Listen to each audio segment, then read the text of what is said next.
한동훈 삼나무 위키. 2018년 9월 21일 한동훈은 법원에 맞서 특수 1234부와 방위사업수사부 등 30여 명의 검사에 더해 대검 연구관 6명을 추가로 수혈하기로 했다. 핵심 인력을 쏟아부어 최순실 국정농단 특검 인력 규모를 넘어섰고 이는 사법농단 수사에 올인한 것으로 비춰졌다. 2018년 9월 30일 추석 연휴도 반납한 채로 수사에 전력을 다하던 한동훈 수사팀은 양승태 전 대법원장의 차량백과 전직 대법관, 고영한 박병 대차한성의 집 사무실 등을 압수수색해 양 전 대법원장이 퇴직 때 갖고 나와 서재에 보관하던 USB 등을 확보했다. 사법부 최고 위층에 대한 강제 수사가 실시되며 수사는 점점 몸통을 향해 갔다. 2018년 10월 19일 국회 법제사법위원회 국정감사에 윤석열 서울중앙지검장과 함께 출석하여 질의에 답했다. 이완영 당시 자유한국당 의원이 언론에 어떤 기준으로 사법농단 관련 법원의 영장, 기각 사유 등 내용을 공개했는지에 대해 질의하자 사건에 대한 문의가 들어오거나 그리고 이미 보도가 되거나 보도가 확실시되는 내용의 경우 국민의 알 권리의 보장과 오보 방지 차원에서 설명했다며 영장 기각은 대단히 이례적이라 공익성이 있다고 생각했다고 설명했다. 2018년 10월 23일 한동훈 수사팀은 임종원에 대해 해당 구속영장을 청구했고 양승태를 공범으로 적시했다. 지난 15일부터 20일 6일 동안 4차례에 걸쳐 임 전 차장을 조사했지만 침묵으로 일관했었다.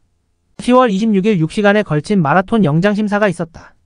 검찰이 제출한 구속영장 청구서는 234페이지, 임종원 전 차장 측은 180페이지의 의견서를 각각 영장전담 판사에게 제출했다. 27일 마침내 서울중앙지법 임민성 영장전담 부장판사가 영장을 발부해 한동훈 수사팀은 임종원 전 법원행정처 차장을 구속했다. 사법농단 사건의 첫 구속이었다. 구속 직후부터 일주일간 임 전 차장을 소환해 양승태 전 대법원장 등 윗선과의 지시보고 관계에 대해 집중적으로 수사했지만 임 전 차장은 검찰 수사에 협조를 하지 않으며 진술을 거부했다. 결국 11월 14일 직권남용 권리행사방해 등 혐의로 구속기소했다. 검찰 관계자는 사법농단 수사 관련해 임 전 차장 구속기소는 중요한 부분이지만 끝은 아니다라며 이제 시작일 뿐이다라며 향후 강도 높은 수사를 예고했다. 2018년 11월 12일 서울중앙지검 수사팀이 양승태 대법원장 시절 법원행정처와 박근혜 정부 사이의 강제징용 재판거래 수사와 관련해 지난달 김앤장 법률사무소를 압수수색했다. 국내 최대 로펌인 김앤장 법률사무소가 검찰의 압수수색을 받는 것은 사상 최초였다. 2018년 11월 19일 한동훈의 서울중앙지검 수사팀은 이날 오전 9시 30분부터 이날 오후 11시 46분까지 조사했다. 박병대 전 대법관을 상대로 징용소송 재판 거래 등 여러 의혹에 사법부 수뇌부가 얼마나 관여했는지 조사했다. 박병대는 임종원 차장과 양승태 전 대법원장 사이의 연결고리 역할을 했을 것이란 관측이 지배적이었다. 박 전 대법관은 검찰 조사에서 사법농단 의혹과 관련한 일부 혐의에 대해 정당한 지시였다며 대부분 혐의를 부인한 것으로 전해진다. 2018년 11월 23일 박병대에 이어 고영한 전 대법관을 피의자 신분으로 소환해 오전 9시 30분부터 이날 오후 11시 35분까지 조사했다. 검찰이 전직 대법관을 공개 소환한 것은 박병대 전 대법관에 이어 두 번째다. 검찰은 고 전 대법관을 상대로 그가 개입했다는 의혹을 받는 재판 개입, 수사기밀 유출 혐의를 캐묻는 한편 양승태 전 대법원장 관여 정도 등도 집중적으로 추궁했다. 11월 28일 양승태 전 대법원장 재임 시절 비서실장을 지낸 최측근 김정만 변호사의 사무실을 압수수색했고 30일에는 법관 인사 불이익 정황 확인을 위해 법원행정처에 대한 추가 압수수색을 진행하며 수사했다. 2018년 12월 3일 검찰은 박병대와 고영한에 대해 구속영장을 동시 청구했다. 사법부 70년 역사상 전직 대법관에게 구속영장이 청구된 것은 이번이 처음이다. 검찰은 이들의 구속영장에 양승태 전 대법원장을 공범으로 적시해 조만간 양 전 대법원장 소환 조사가 이루어질 것으로 전망됐다. 구속영장은 박 전 대법관이 158쪽, 고 전 대법관이 108쪽 분량인 것으로 전해졌다. 12월 6일 구속영장 실질심사가 이루어졌다.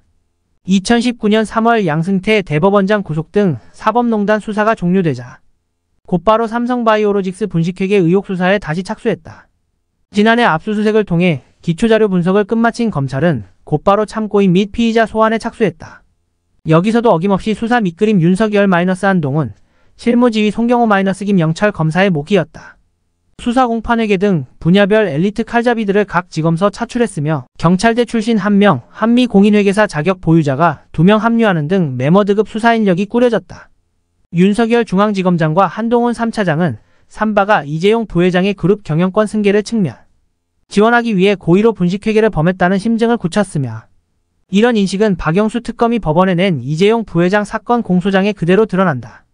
곧바로 삼성물산을 비롯한 삼성그룹 계열사와 한국거래소를 잇따라 압수수색에 착수했다. 특히 미래전략실 전직 임원들이 일하고 있는 그룹 계열사 사무실을 압색한 것도 그렇지만 증권거래소를 압수수색의 장소로 삼았다는 점이 특히 눈길을 끌었다. 이것은 특수위부의 수사 범위와 대상이 삼성바이오 분식회계 의혹에 한정되지 않을 것이란 사실을 강하게 시사한다. 서울중앙지검장과 서울고검장을 모두 지낸 변호사원은 삼성 사건 수사를 한마디로 이렇게 정의했다. 한동훈과 이재용의 싸움이다. 변호사는 이런 관측의 근거를 다음과 같이 설명했다. 박영수 특검에서 이 부회장 수사는 한동훈 부장이 다 했다. 한동훈 부장이 고집을 부려 영장을 재청구한 사실은 다 아는 사실이다. 그런데 항소심 법원이 특검의 공소사실 상당 부분에 무죄 판결을 내렸다. 한동훈 부장 입장에서는 졌다고 생각할 것이다. 한 부장은 자존심이 굉장히 강한 사람이다. 법원의 무죄 판결에 가만히 있을 사람이 아니다. 이재용 부회장을 끝까지 잡아야겠다는 생각을 굳힌 것으로 보인다. 그는 이런 전제를 근거로 앞으로의 수사 흐름을 이렇게 예측했다. 최소한 이재용 부회장 기소까지 갈 것이고 구속영장을 칠 가능성도 배제할 수 없다. 변호사는 한동훈은 자기가 그렇게 생각하면 그렇게 가는 스타일이라며 스타일상 끝까지 가려고 할 것이라고 말했다. 그는 팩트가 무엇이든 간에 정황 증거 묶어서 유죄로 갈 것이라고도 했다.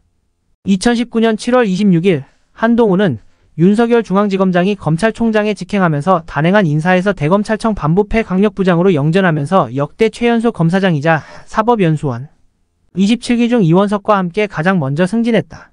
서정욱 변호사에 따르면 특수부 출신 선배들이 수사가 막힐 때마다 팀에 한동훈이나 이원석 둘 중에 하나만 있으면 금방 해결될 텐데 라는 하소연을 가장 많이 했다고 한다. 또한 한동훈은 윤석열 당시 검찰총장에게 두터운 신임을 받는 것으로 알려져 검찰 내 대표적인 윤석열 사단의 핵심 멤버로 평가받았다. 재계 관계자들은 한동훈의 검사장 승진을 바라보며 포크를 들고도 잘 싸우던 맹장에게 삼지창을 쥐어준 격이다. 한동훈 3차장이 반부패 강력부장으로 전국 특수수사를 지휘하게 됨에 따라 다른 인사는 누가 오든 크게 달라질 것이 없게 됐다. 특수수사와 공정거래 관련 수사 능력을 모두 겸비했는데 여기에 승진까지 하면 그야말로 날개를 달게 되는 것. 이라며 한 목소리로 긴장감을 토로했다. 대검에서 한동훈을 보좌했던 한 검사는 한동훈이 대검 반부패부장으로 근무할 때 서울중앙지검 등 일선청에서 진행된 특별수사에 제동을 걸거나 정략적 판단에 따른 지시를 시도한 경우를 본 적이 없다. 한동훈은 나오는 대로 수사한다는 원칙을 몸소 지킨 검사라고 말했다. 3.3 2022년 편집 한동훈 검사는 재계 저승사자, 재벌 저격수 같은 별명으로 묘사되었다. 2003년 SK그룹의 최태원 회장 구속, 2005년 현대자동차그룹의 정몽구 회장 구속, 2017년 삼성그룹의 이재용 회장 구속 때 가장 역할이 컸다고 알려져 있다. 기업들을 더욱 신경 쓰이게 하는 것은 역대 최연소 검사장인 한동훈의 앞날이 창창하다는 점일 것이다. 2016년 12월 박영수 특검팀에 참여해 국민들에게도 이름이 알려졌고 더불어민주당 송기현 의원, 이철희 전 청와대 정무수석, 정봉주 전 통합민주당 의원 등이 한동훈을 최고의 검사, 에이스 중에 에이스라고 말했다. 하지만 조국 사태 이후 검사로서의 삶은 요동쳤다. 2019년 8월 승진한 지 한 달도 되지 않아 조국 사태 수사가 특수위부에 재배당된 데 이어 특수부 2개로 확대되자 대검찰청 반부패 강력부장으로서 이 수사를 총지휘하게 된다. 2019년 10월 조국 전 장관의 가족 비리 수사를 총지휘하던 윤석열과 한동훈은 집권 여당 더불어민주당과 친문 세력으로부터 끊임없는 공격을 받았다. 추미애 법무부 장관 취임 이후 2020년 1월자로 단행된 인사에서 추 장관은 검찰 내 특정 사단이라는 단어는 존재해서는 안 된다는 것을 표면적인 명분으로 삼아 문재인 정부의 울산시장 선거 개입 사건, 유재수 감찰무마 사건 등 문재인 정권의 비리를 수사하던 검사들을 대거 인사 조치하면서 연이은 좌천이 시작되었다. 2020년 1월 부산고검 차장검사로 좌천되었고 검언 유착 논란으로 2020년 6월 한직인 법무연수원 연구위원으로 한 번 더 좌천되었다. 법무연수원 용인 분원으로 전보되었다. 2020년 7월 29일 정진웅 당시 서울중앙지검 형사 1부 장검사가 수사관과 함께 채널어 사건 수사와 관련해 압수수색을 진행하던 중 법무연수원 연구위원으로 있던 한동훈에게 팔과 어깨 등을 잡고 소파 아래로 누르는 독직 폭행을 가하여 전치 3주의 상해를 입힌 혐의로 2020년 10월 불구속 기소되기도 하였다. 당시 정진웅과 함께 압수수색에 참여한 두 검찰 수사관은 모두 법정에서 한동훈 검사장의 행동 중에 증거인멸을 의심할 만한 행동은 없었다고 증언했다. 1심 판결은 특정 범죄 가중처벌 등에 관한 법률상 독직폭행 혐의로 기소된 정진우 법무연수원 연구위원에게 징역 4개월에 집행유예 1년, 자격정지 1년을 선고하였으나 2022년 7월 21일 서울고법 형사 2부는 피고인에게 독직폭행의 고의가 있었고 피고인의 행위로 인하여 피해자가 상해를 입었음이 합리적 의심의 여지가 없을 정도로 증명되었다고 보기 어렵다고 보아 1심 판결을 파기하고 무죄를 선고했다. 이어 대법원은 원심의 판단에 필요한 심리를 다하지 않거나 법리를 오해한 잘못이 없다며 상고를 기각하기로 하였다. 상세 내용 아이콘 자세한 내용은 정진웅의 한동훈에 대한 독직폭행 혐의 사건 문서를 참고하십시오. 한 법조인은 한동훈은 수사에서 나오는 증거에 따라 사심 없이 객관적으로 처리했다. 정치적 고려라는 것과는 거리가 먼 검사였기에 역풍을 맞은 셈이라고 말했다. 대검에서 한동훈을 보좌했던 한 검사는 한동훈은 자리에 연연하지 않았던 간부였다고 말하기도 했다. 살아있는 권력을 수사해온 검찰 수사팀과 그들의 지휘 라인은 처음부터 인사 불이익을 각오하고 일해왔다고 한다. 인사 대상자들은 공직자는 주어진 제도와 시스템 속에서 일할 뿐이라며 말을 아꼈다. 한동훈은 윤 총장이나 저나 눈 한번 질끈 감고 조국 수사 덮었다면 계속 꽃길이었을 겁니다. 권력의 속성상 그 수사로 제 검사 경력도 끝날 거라는 거 모르지 않았습니다. 그 사건 하나 덮어버리는 게 개인이나 검찰의 이익에 맞는 아주 쉬운 계산 아닌가요? 그렇지만 그냥 할 일이니까 한 겁니다. 직업윤리죠. 라고 말하기도 했다. 2020년 8월 이성윤 지검장 시절 서울중앙지검 수사팀이 채널업 검언 유착 의혹 사건으로 한동훈 검사장의 휴대전화 유심카드를 압수. 수색한 근거는 법원이 사실상 테러 사건 등 중대범죄에나 발부하는 감청 영장 수준의 압수수색 영장을 발부했기 때문이라고 한다. 법원 일각에서는 사법농단 수사를 지휘했던 한동훈에게 판사들이 묻지 마 영장 발부를 하고 있다는 얘기가 나왔다. 법원은 조국 전 장관과 정경심 교수 등의 여권 인사 의혹엔 휴대폰 압수수색 영장을 수차례 기각했다. 2020년 10월에는 진천 본원으로 출근지가 서울과 더 멀어졌다. 심지어 법무부 감찰관실에서 출퇴근을 제대로 했는지와 출근 후 연구 업무를 제대로 했는지까지 감시하고 코로나19로 인해 재택근무를 한 것도 문제가 없는지 확인하기까지 하는 등 뒷조사를 당하고 있다. 무려 3차례나 괘씸죄로 좌천당한 것이다. 이 정도면 눈치껏 사표를 내고 검찰에서 나가라는 의미다. 1년에 3차례나 좌천하는 것은 군사독재 시절에도 전례가 없던 일이었다. 또한 진천으로 발령난 이후에도 법무부의 명확한 사유가 없는 근태 감찰을 받았다. 고위공직자범죄수사처가 한동훈과 가족들에 대해서도 통신조회를 했다고 한다. 그뿐만 아니라 한동훈을 지지하는 팬카페 회원도 통신조회 대상이 됐다고 한다. 조국 사태와 관련된 조국 전 법무장관의 부인 정경심 교수가 징역 4년형을 선고받고 법정 구속되고 윤석열이 2개월 정직을 받았다가 재복귀하면서 어느 정도 힘이 실릴 수도 있게 되었다. 이후 검언 유착 의혹에 대해 내부적으로 무혐의 결론을 내리면서 여권에서 한동훈 직무복귀를 검토하고 있는 것으로 알려지기도 했다. 하지만 박범계 장관이 행한 2021년 2월 인사에서 한동훈 검사장은 최종 제외되었다. 2021년 1월 박근혜 - 최순실 게이트 재판 이재용 박상진 최지성 장충기 황성수에서 이재용이 법정 구속되자 이 사건 수사를 맡았던 한동훈 검사장도 이날 선고. 결과와 관련해 누구라도 법을 어기면 법에 따라 처벌받아야 한다는 걸 보여준 것이라는 소회를 밝혔다. 재수감의 말 잃은 이재용 한동훈 누구든 법 어기면 처벌 윤석열 검찰총장은 실형 선고. 이후 당시 수사를 같이 했던 검사들에게 격려 전화를 돌리기도 했었다. 4년 전 특검 한솥밥. 윤석열, 이재용 판결 후 검사들의 격려 전화. 2021년 2월 조선일보와 한 인터뷰에서 사냥개를 원했다면 나를 쓰지 말았어야 한다는 강도 높은 발언을 쏟아냈다. 인터뷰 전문 이 인터뷰에서 진짜 검찰개혁은 살아있는 권력, 비리라도 엄정하게 수사할 수 있는 시스템을 만드는 겁니다. 특별한 검사가 목숨 걸어야 하는 게 아니라 보통의 검사가 직업 윤리적 용기를 내면 수사를 할 수 있는 시스템 말입니다. 당초 검찰개혁 논의는 검찰이 살아있는 권력 비리를 눈치 보고 봐줘서 국민들이 실망했던 것에서 시작된 거 아닌가요? 그 부분이야말로 검찰이 자성해야 할 부분입니다. 이 정부의 검찰개혁은 반대 방향이라 안타깝습니다. 라고 말하며 검찰개혁에 대한 소신을 밝히기도 했다. 2021년 4월 문재인 정부의 마지막 검찰총장 후보군에 포함되었으나 총장 후보자 인사검증에 동의했다가 철회 의사를 밝히면서 후보군에서 빠졌다. 2021년 6월 4일 검사가 단 한 명도 없는 사법연수원 부원장으로 발령나면서 네 번째로 좌천되었고 또다시 일선 복귀가 불발되었다. 그러자 권력의 보복을 견디는 것도 검사의 일이라며 감내하겠다는 입장을 밝혔다. 검사 연수 기능이 사실상 사라진 한직으로 보내버리는 것은 대놓고 나가라는 메시지를 던진 것이나 다름없다. 2021년 7월 16일 한동훈 검사장이 검언유착 의혹 사건으로 재판에 넘겨진 이동재 전 채널러 기자의 서울중앙지법 1심 무죄 선고가 났다. 2021년 7월 17일 이동재 전 기자의 무죄 선고를 두고 고발인인 민주언론시민연합 민언련을 비판했다.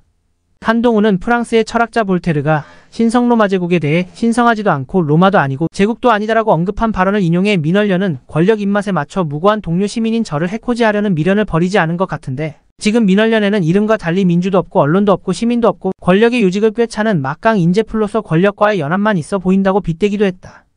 민언련은 권력과의 노골적인 검언유착 프레임 만들기 협업 과정에서 고발자 역할을 담당하면서 정권 관련자들과 어떤 공모와 협력을 했는지 이제 밝혀야 한다라며 이제 와서 무죄 났으니 비긴 걸로 하자라고 대충 넘어가자고 하면 안 되지 않겠나라고 했다.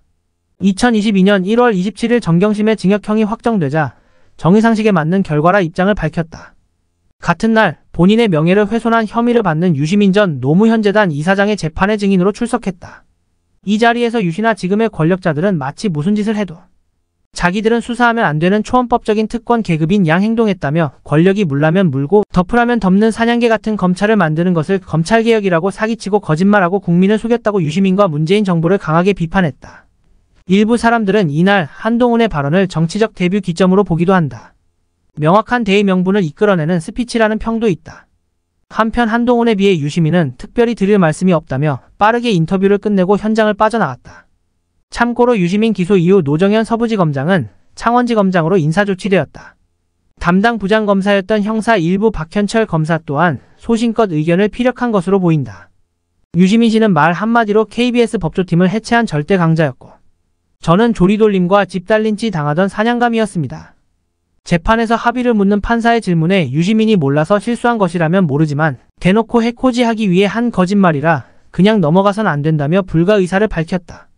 재판 종료 후 취재진을 만났을 땐 여기서 대충 넘어가면 유시민 저분은 다른 약한 국민을 상대로 또 그럴 거라고 생각한다. 이걸 막기 위한 사명감이 있다라고 말했다. 조국 전 법무부 장관 수사에 관여를 안 했다면 유시민이 스토킹식으로 이렇게 달려들지 않았을 것이라면서 2020년 7월 24일 검찰 수사심 의위 당일엔 내 인생이 걸려 있었다. 검언유착 의혹을 가중시켜 나를 감옥에 보내기 위해 발언한 것이라 단순 비방 목적을 넘어선다고 말했다. 유시민의 연이은 계좌 추적 발언으로 입은 피해를 묻는 질문엔 좌천 이야기를 꺼냈다. 현직 검사로는 유일하게 4번 좌천됐고 그 이유 중 하나도 이것이었다. 홍익표 더불어민주당 의원은 국회 본회의장서 나를 거명하며 의혹이 사실인 양 발언했고 아직도 제가 계좌 추적을 했다고 믿는 사람도 많다고 했다. 한동훈은 적어도 채널러 기자들은 내게 진심으로 사과했다. 관련 사건으로 내게 피해를 입힌 모든 사람들에게 법적 조치를 한 것은 아니다라고 했다. 큰 그림에서 보면 MBC나 민주언론시민연합 민언련, 최강욱 더불어민주당 의원, 유시민 전 이사장 중에서 누구도 내게 사과하지 않았다라고 했다. 이동재 기자는 이후 내게 사과했고 6개월간 감옥에 가 있었다라고 말했다. 2022년 6월 9일 명예훼손 혐의로 유시민에게 1심에서 500만원 벌금형의 유죄가 선고되었다. 한동훈은 그 다음 날인 2022년 6월 10일 이에 대한 입장을 묻는 질문에 장관 입장에서 따로 드릴 말씀은 없다. 그분의 범죄에 대해서는 어제 유죄 판결이 난 것으로 알고 있다라고 말했다.